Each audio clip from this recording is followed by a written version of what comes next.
idiots versus idiots. What do I know? Okay, I'm guessing. Literally here, nothing. All right, I'm guessing here. All right. That cowboy hat keeps the intelligence from coming into your brain.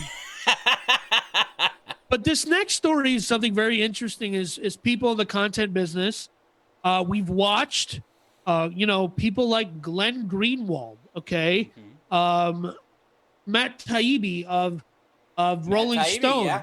who Which was hosts actually the about. first time I've actually heard this company be mentioned was Okay, by Matt Taibbi. I mean, I literally had no idea what this was yeah, until he goes, "Hey, and check out my Substack." and yeah, Glenn Greenwald started The Intercept because he didn't like how he was being treated at other publications. And during the last run of the last election, Glenn Greenwald is super lefty, and that's fine. I actually enjoy Glenn Greenwald. Mm-hmm. He left The Intercept because they wouldn't let him publish what the editors, his own publication editors that kind of technically work for him, they wouldn't let him publish things that were perceived as being anti-Biden. Okay, Right. which the guy was half asleep for a campaign. But I digress. He started a Substack, and a lot of these people who went over there, like, I'm Yeah. making more money. A So, bunch of okay, so people. let's back up a second. What we're talking about, folks, is a company called Substack, right? Right. That's what this is about. It essentially is the easiest way to describe Substack is it's a easy to use platform that is essentially newsletter based, right? It's not a new concept. Newsletters have been around since the beginning of the internet, right? And even before that, I had an assistant manager that worked for me back in the day in retail that actually ended up quitting his job as assistant manager. He had a hobby in trains, like old school train sets and stuff like that. It was his deal. He liked it, whatever. He started literally a stamp mail, like he printed every week a newsletter about trains, and he ended up having so many people subscribe to it that he could quit his job. All he had to do was play around with trains and write this newsletter every week. And I was, hey, you go do it, man. You make your money. Yeah, But that's absolutely. the power. That's the power of newsletters. And all Substack has basically done, put themselves in direct competition with like MailChimp, Medium, Patreon, some of these others, and said, hey, let's give you an easy format to upload your content, an easy format for people to subscribe and pay you for that subscription, and we're just going to take 10% off the top. Yeah, and I would say it's a newsletter meets a blog, kind of, but with a front Sure. end. Something we've talked about a lot about on this podcast is how consumers are trained. So Right. consumers are trained to consume I call them the newspaper websites. They're trained to consume those without paying because of ads. But they are consumed. They are prepared to pay for newsletters. So Sure. I think that this is a brilliant.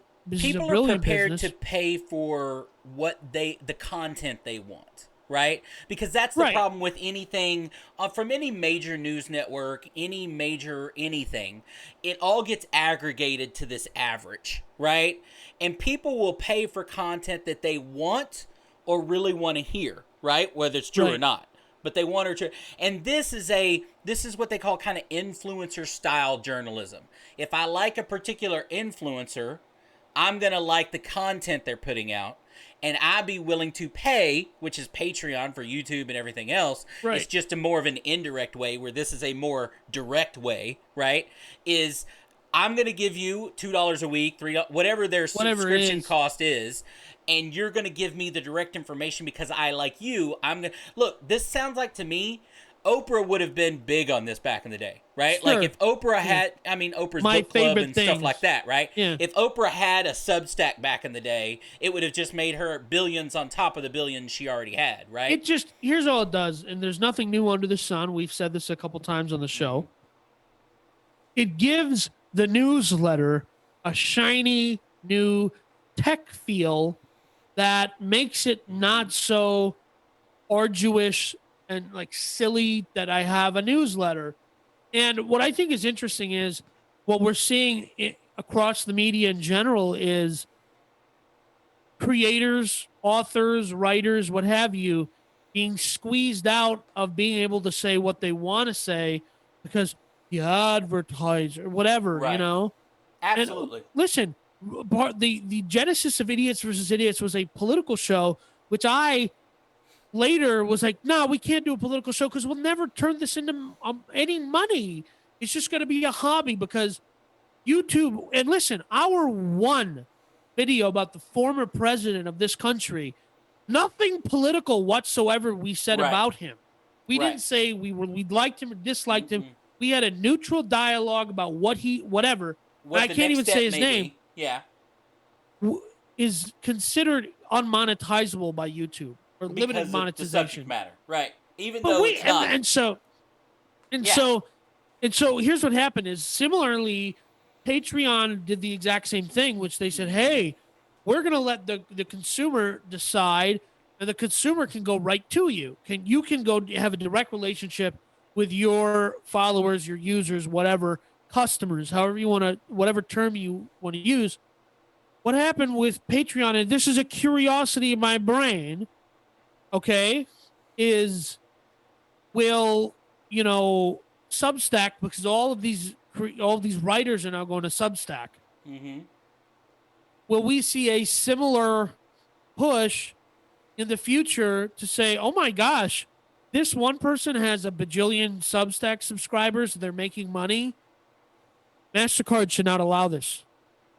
Well, Substack should not allow these people on our platform. look, if Blah, blah, there's blah, blah, blah. anybody out there that can find a way to not pay somebody, they're going to do it, right? Like Of course. that's the way it works. But here, look, I don't think that Substack is something new, but I think there's a place for it. Now, will it again? It's a new approach to an old idea. I think right, that's a fair, but yeah. I also longevity of it. So one of the things I was curious as I was reading up on this story, I found it was described by a lot of people that have used Substack and then maybe moved on, and some that are still on, that it's more like a stepping stone, right? Okay. So like you said, the intercept or whatever, that it's a great way, and the way they mocked it up was it was a great starter for media networks. If your idea is to create a media network of some kind, this platform was great for you as a starting point, as a stepping stone of creating an audience, getting them to pay you Right. for your information, but then you quickly outgrow, right? To go from this one type of content to the next step, that it's a stepping stone. In the case of Matt Taibbi and Glenn Greenwald, it's the opposite, right? Because they went from huge publications to their own Substack. And in the case of Glenn Greenwald started The Intercept and then left The Intercept. Right. So it's a little... Well, no. I mean that for them individually. I'm saying that if Matt Taibbi turns around and at some point creates his own channel, his own media channel, and that's what I'm talking about, then he would outgrow Substack, is my point. It's a great way to go out on your own, get people to pay you directly instead of relying on whatever company you're working for. Right. In his case is what, Rolling Stone and a couple of other people, right? And he still has a podcast at Rolling Stone called, I think it's Brilliant Idiots or something else. Useful Idiots or Brilliant Useful Idiots? Him correct. And what's the lady's name? They do it together. Crystal Ball. No, Crystal Ball's on The Rising. Well, maybe he had her on as a guest. It doesn't matter. It's called Useful Idiots. You can Google it. It's, you know what I mean? It's actually a really decent show. I've never watched it. I just know Crystal Ball because I have a picture of me and Crystal Ball somewhere. Oh, really? Yeah, I've met Crystal Ball a couple times. I do watch The Rising. I'm a riser. I don't. I do like The Rising is when stupid. I see it is not. Shut your face. Anybody who likes The Rising is stupid. Moron, you're stupid. You're an idiot. Look, I do like when I'm looking at stories like this, I always want to see, I don't want to always just read what Substack has to say. I don't always want to read just what the people that are using it have to say. I also try to find out the things that people that used it in the past or have success using it. I came across several people. Heather Cox Richardson apparently did a U.S. political history subscription newsletter. The lady's banking more than $1 million in annual revenue. Good for her. U.S. political history. Now, I can't think of anything more mind-numbing or wanting to pull my teeth out than reading weekly articles about U.S. political history. You just explained it to me, and my brain cells all at the same time just jumped off of a ridge in my brain, and they But all $1 died. million in annual revenue, Good Danny. for her. Good for Million her. bucks? That's a lot of money. Could I have pitched to you a U.S. political history show and you in any world thought, oh, that's $1 million idea? Yeah. No, Like, there's no such thing. they would not been in my realm of thought, right? You know what I mean? Look, and all of this culminates to, all of this comes down to, I wanted to tell you this because I didn't know, because in my research, again, I pick on Danny because he, chooses these articles and then chooses not to read anything about them. That's untrue. But that is I false. figured Danny may not have heard because it just we're recording this on Friday. Just on Tuesday of this week. So we're recording this on Friday, the 29th of January. And on Tuesday of this week, yeah, Substack apparently is afraid because Twitter has bought out a company called Review, which is in the same business as Substack. Ooh. Twitter is moving into the Substack, the newsletter business. Twitter is moving into everything.